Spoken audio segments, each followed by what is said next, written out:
I leaned against the kitchen counter, fingers wrapped around a cold soda can, wishing I were invisible. My brother Damien stood in the center of the room, surrounded by our relatives, describing his gleaming new Tesla. He threw a smug glance my way, loud enough for everyone to hear. "You're still renting, Audrey?" he snorted. "At your age? Still giving money to landlords?" Laughter rippled through the crowd. My chest tightened, but I forced a polite smile. I'd grown used to his taunts. In my family, success is a performance, and Damien's the star. He was the one who always had the flashy house, the designer suits, the bragging rights. I picked up a cookie and took a deliberate bite to hide the trembling in my jaw. Damien kept talking. "Some people just don't have drive," he said. "It's sad, really." I looked at the Easter decorations on the table, pastel flowers wilting under the harsh living room lights. Even in this festive setting, I felt singled out. I wanted to leave. But before I could slip away, he turned to me again. "You're a disappointment, sis," he whispered, loud enough for me alone. My stomach churned. I wondered if he had any idea what was coming next. After the gathering, I found Damien by the coat rack. He was grinning, phone in hand, probably checking his investment apps or texting his wife about some fancy purchase. "You really should do better," he said softly. "The family's embarrassed by you." A tremor raced through me, anger mixing with hurt. "What do you mean?" I asked, even though I knew exactly what he meant. "You live in that tiny apartment," he said, rolling his eyes. "You own nothing. Grandpa left me everything, and I used it to build something worthwhile. But you're stuck playing small." He flicked invisible dust off his expensive jacket. "You have no property, no real success. It's a shame." I clenched my fists, nails biting into my palms. Damien talked like he was self-made, but he'd had help at every step. Our parents praised him. Our grandfather funded him. He wore his achievement like a crown. My cheeks burned, but I forced a calm mask. There was so much I wanted to say, how I had spent years quietly learning, investing, and building. But I didn't speak. Instead, I nodded, grabbed my coat, and left. In my mind, a single thought blazed. Enough is enough. I drove home in silence, the city lights blurring through my windshield. My heart was still pounding from Damien's harsh words. Yet beneath the sting, something else stirred. Determination. When I arrived at my modest apartment building, I paused in the lobby, exhaling slowly. My nerves were on edge, but I wouldn't let him derail my peace. Up on the 10th floor, I unlocked my front door and flicked on the lights. Inside, it felt calm. The place was warm and minimalistic.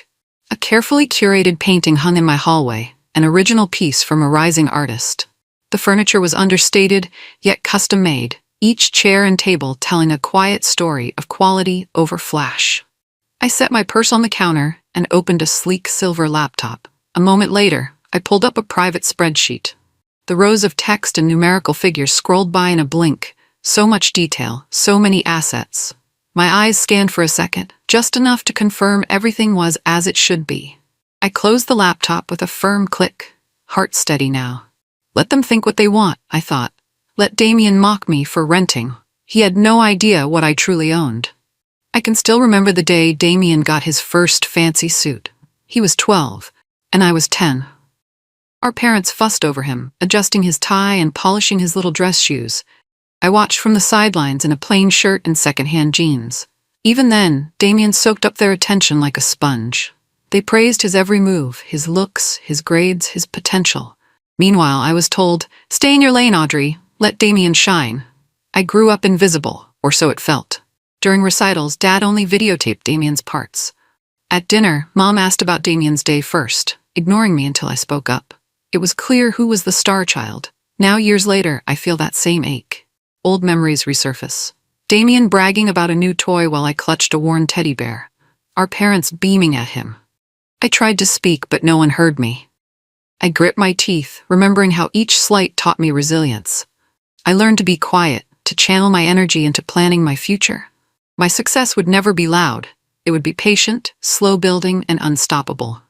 I close my eyes, letting the memories fade. A new chapter is unfolding. When Grandpa passed, it felt like an earthquake in our family. His will left almost everything to Damien. Property, stocks, a significant trust fund. It was a huge surprise. Or maybe not. Damien had always been the favorite. I got nothing in the official papers, Not even a sentimental trinket. I remember sitting in the lawyer's office feeling numb as the details were read aloud. Damien smirked at me, though he pretended to look solemn. I didn't cry in front of them. I refused to give him that satisfaction. Afterwards, I walked out into the parking lot and stared at the sky. The air felt heavy, but in that moment, a resolve took shape in my mind. I would succeed anyway. Without the family's resources, I'd have to do it on my own. And so I did. I started small. I worked part-time jobs, studied every financial book I could find. I learned how to invest quietly, methodically. I flipped modest properties in emerging markets. I saved every penny, made strategic moves, and stayed invisible. I felt the sting of that inheritance divide. But looking back, I see it as my spark, my push to become someone who didn't need anyone's permission to thrive. A few weeks after Easter, I got a sealed invitation for a high-profile gala. The letter congratulated me on a philanthropic award for my recent funding of community libraries. My heart fluttered. I rarely accepted public recognition, but this one felt too meaningful to ignore. That evening, Damien dropped by unexpectedly. He wandered into my apartment, tossing a casual glance at my neat living room. His eyes flickered over the invitation on the kitchen table. "What's this?" he asked, picking it up. "A gala? You?" His tone was dripping with disbelief. I shrugged. "Some event for donors." Damien smirked, setting the envelope down. "Who'd you scam for that?" The insult slammed into me, but I just stared at him, refusing to rise to his bait. I could see the confusion in his eyes, maybe even a hint of jealousy. He couldn't figure out how someone who apparently owned nothing could get recognized at a prestigious event. "It's not your business," I said coolly. He let out a short laugh. "That's right, it doesn't matter anyway." At that moment, I knew I'd reached a turning point. I wouldn't explain myself to him. I'd let actions speak, and soon enough, he would learn the truth. I started hearing rumors from extended family. Cousins, aunts, and uncles would call me or text me out of the blue, asking, "Are you okay?" They sounded worried, almost pitying. Apparently, Damien was telling everyone that I was in huge debt, or that I was renting because I couldn't afford a down payment. He even hinted I might be involved in something illegal. It was an outlandish claim, but in my family, gossip stuck to the wall like glue. And since I rarely shared personal details, people believed him. They assumed I was either broke or hiding something shady. Our mother didn't stand up for me. She'd always favored Damien, so I wasn't shocked. But it still hurt when she echoed his stories. "Maybe you should clear things up," she suggested on the phone. "Damien says you're in trouble." I just told her, "I'm fine, Mom," then hung up. With every rumor, I felt the gap between us growing. Damien was rallying the family against me, and I refused to play his game. I wouldn't defend myself to people who never bothered to see me clearly in the first place. But inside, I was fuming. The next step, I decided, would speak for itself. I took a drive back to our childhood neighborhood. It felt surreal seeing those familiar streets. The trees had grown taller, the sidewalks more worn. Eventually, I parked outside our old home, an empty house with a for sale sign staked in the lawn. I stood there, remembering how Dad used to mow that lawn with me tagging along. How Mom planted roses that never quite bloomed. Memories good and bad washed over me. The times I hid in my room while Damien got all the praise, or the times I sneaked out at night to stargaze alone. Now the house looked tired. The windows were dusty, the paint peeling. A pang of sadness hit me. This was the place where I'd felt invisible, but it was also part of me. I dialed the number on the sign, speaking calmly to the real estate agent.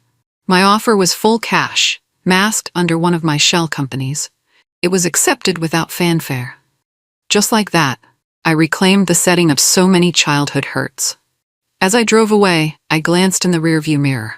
The old house shrank behind me, but for the first time, I felt like I had the power to rewrite its significance in my life.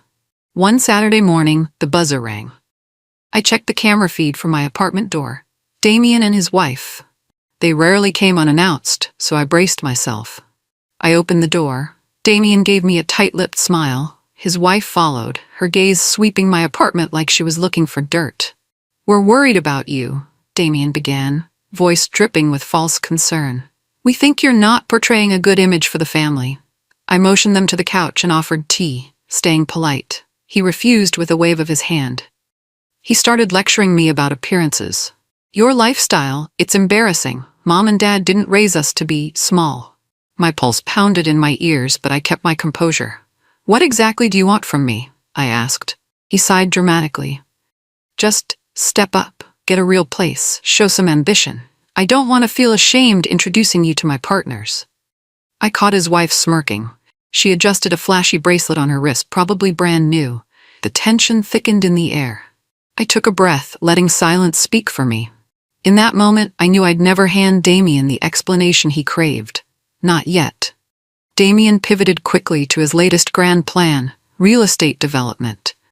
He was full of enthusiasm, eyes alight as he described prime land he wanted to turn into a high-end complex. He was looking for investors, he said. Thought I might be desperate enough to join. I couldn't help but raise an eyebrow. And why would I do that? Because it's a gold mine, he insisted, ignoring my skeptical tone. You'll finally get a real piece of the action. He slid a thick folder across the table. I flipped through the glossy images and documents, listening to him brag about potential profits. But as I read deeper, I noticed glaring red flags, zoning issues, environmental restrictions. This project was doomed. I handed the folder back. No thanks, it's not viable, he laughed, shaking his head. Audrey, you never did have vision. You're missing out. He stuffed the papers into his briefcase. I watched him stand and button his suit jacket, confidence dripping from his every move. We locked eyes. In that moment, our battle lines were drawn. I was done letting him treat me like a fool. Next time he came to me, he'd realize how truly short-sighted he was.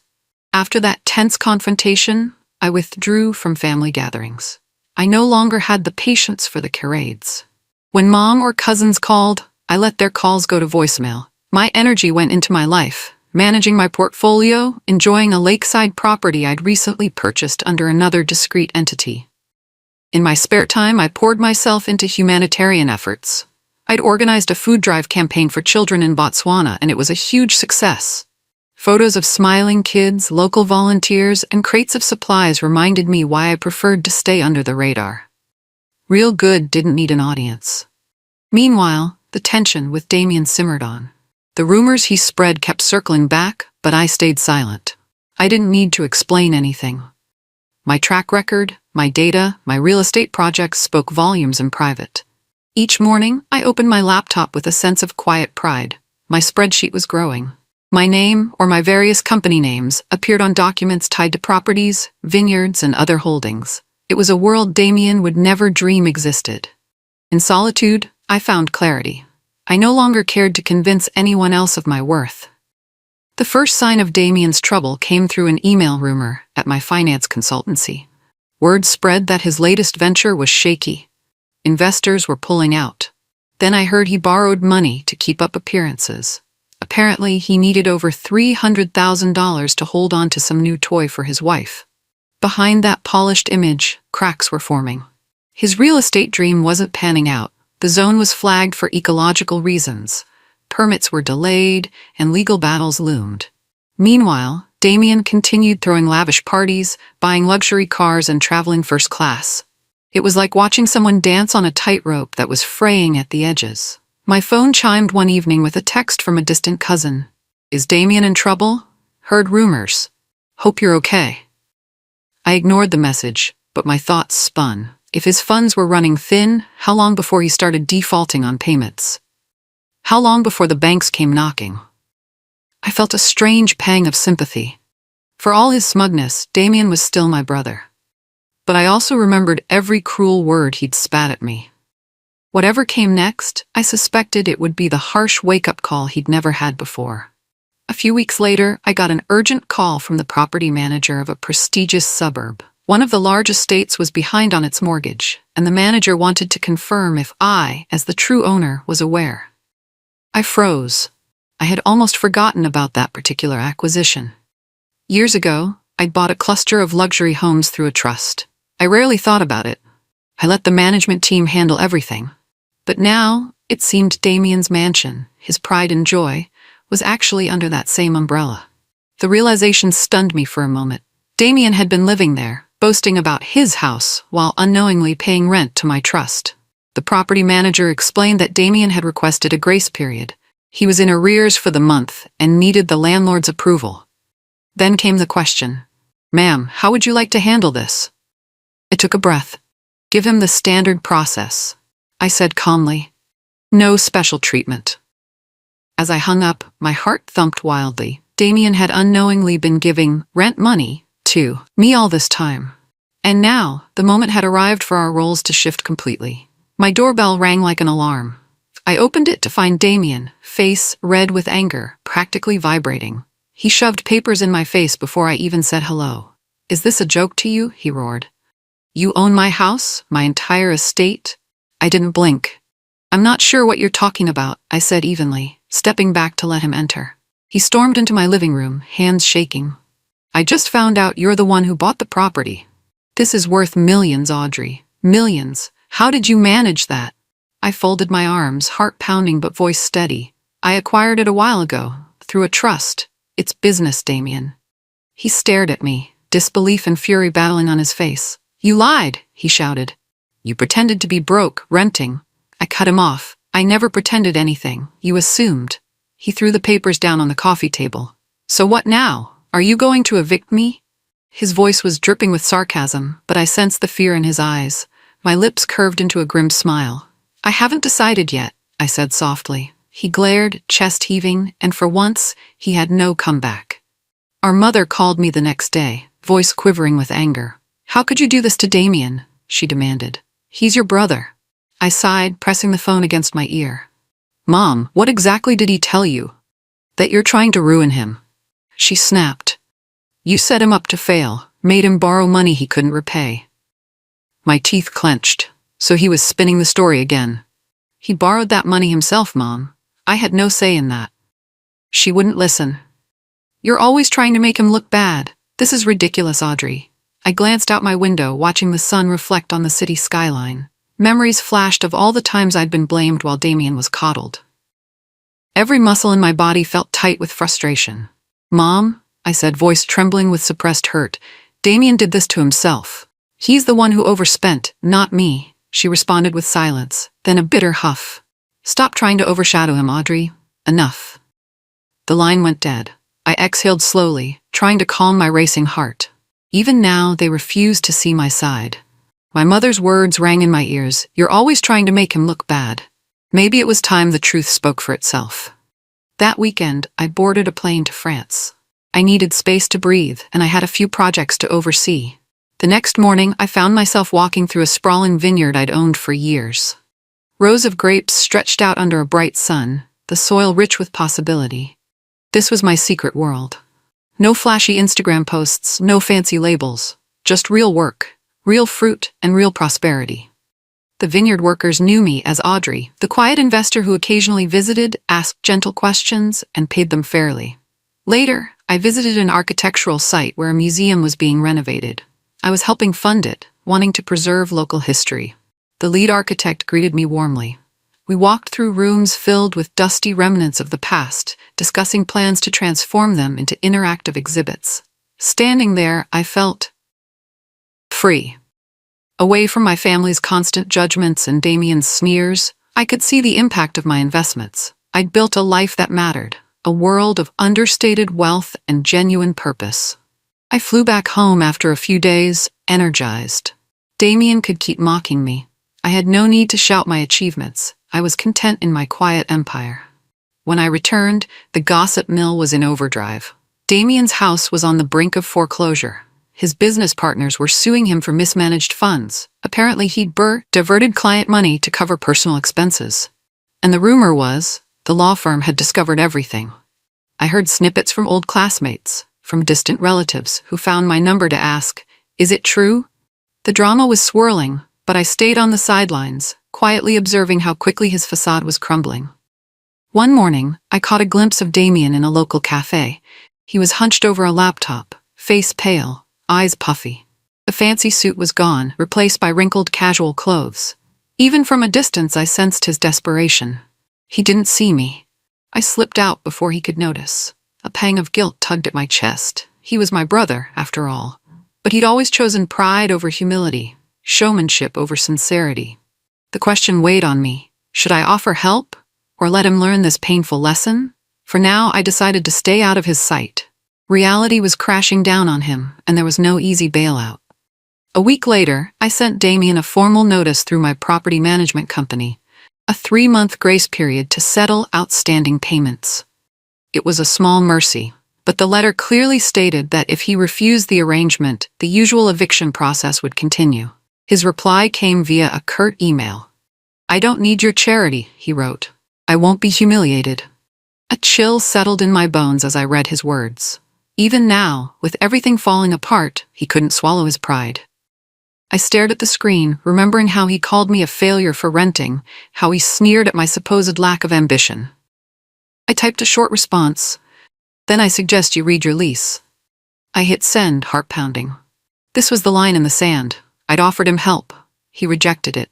Fine, let the contract dictate what happens next. I couldn't keep shielding him from consequences.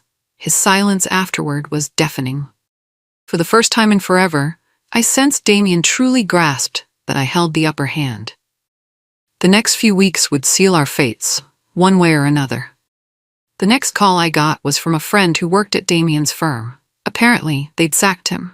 The missing funds he'd diverted were too large to ignore, and the partners had lost all trust. Clients were leaving in droves, and the damage was irreversible. Shortly after that, the property manager confirmed Damien and his wife had been officially evicted. He hadn't paid a dime, nor made any attempt to negotiate. The final lock change was scheduled. The unraveling of his life was nearly complete. I felt numb hearing this. Part of me was relieved, finally, justice. Another part of me was sad. We were siblings. It didn't have to come to this if he'd only recognized that money wasn't the measure of a person. If only he'd shown an ounce of humility. But it was too late. He'd refused every lifeline I quietly offered. He'd spent his whole existence belittling me for renting, for not flashing my wealth. And now, ironically, he found himself with no home at all. I didn't celebrate. I just let the process run its course. Sometimes you have to let people crash before they learn. The next family dinner was a tense affair. We met at my mother's house, a cramped old place that still reeked of nostalgia. Damien stumbled in late, looking disheveled. Everyone's eyes were on him, waiting for an explanation. He glared around the table, red-eyed and trembling. Suddenly, he pointed at me, voice shaking with rage. "You betrayed me. You destroyed my reputation, made me lose my job." My relatives gasped. Some looked at me in disbelief. Others whispered among themselves. Mom just stared, tears in her eyes. I set my fork down calmly, my heart pounding. "Damien, you did that yourself. You took money from your own firm. You defaulted on your mortgage. I only enforced the contract you signed." He slammed his fist on the table, silverware clattering. "You're lying. You're just jealous." I stood slowly, refusing to be cornered. The tension was unbearable, the air charged with shock and confusion. I glanced at my mother, who looked torn between us. Without another word, I left the table. My chest felt tight, but I held my head high. I wouldn't stay in a room where I was painted as the villain for someone else's downfall. Days passed with no word from Damien. From what little I heard, his wife walked out, taking what jewelry and designer clothes she could. His once proud circle of friends avoided him. His old law firm was pressing charges for embezzlement. In his big, empty rental, no longer the estate he thought he owned, he stewed in silence. I pictured him there, stripped of his trophies, a man whose pride had left him with nothing but regrets. I didn't call. I had no desire to step back into the chaos he created. But a part of me wondered if he was finally seeing the truth. That real success isn't about flashy wealth or belittling others. The family, too, seemed adrift. Cousins and aunts called me less, uncomfortable with the drama. Our mother was caught in the middle. She left voicemails for me, but I wasn't ready to hear them. Even though I felt a pang of guilt, I reminded myself, Damien chose his path. Now alone, he had only one companion, his own reflection. Maybe, just maybe, this forced silence would lead him to growth, or maybe he'd just lash out more. Months slipped by. My life continued moving forward, meetings, travels, philanthropic projects. I rarely thought about Damien. Then one day a letter appeared in my mailbox. The return address was scribbled, but I recognized his handwriting instantly. Inside was a single sheet of paper. No grand speeches, no excuses, just a simple, almost shaky note. "Audrey, I didn't see you. I didn't try. I'm sorry. My breath caught. I stared at those words, tears unexpectedly pricking my eyes. For all his arrogance, this was the first time Damien had shown any semblance of humility. I read it again, looking for hidden agendas. But it seemed genuine, a small step toward admitting he was wrong. I folded the letter carefully, heart heavy with memories, good, bad, and everything in between. I didn't know how to respond, or if I even wanted to. A single line of apology doesn't erase years of hurt. But it was something. It meant maybe, in the quiet of his new life, he'd realized how much damage he'd done. For the moment, I tucked the letter away. I wasn't sure where things would go from here, but I felt a faint flicker of hope. 1 month later, I found myself on the balcony of a sun-kissed villa in Italy. I decided to spend some time away, letting the ocean breeze and rolling hills soothe my spirit. The stone terrace overlooked a valley of olive trees and vineyards. It was quiet, peaceful.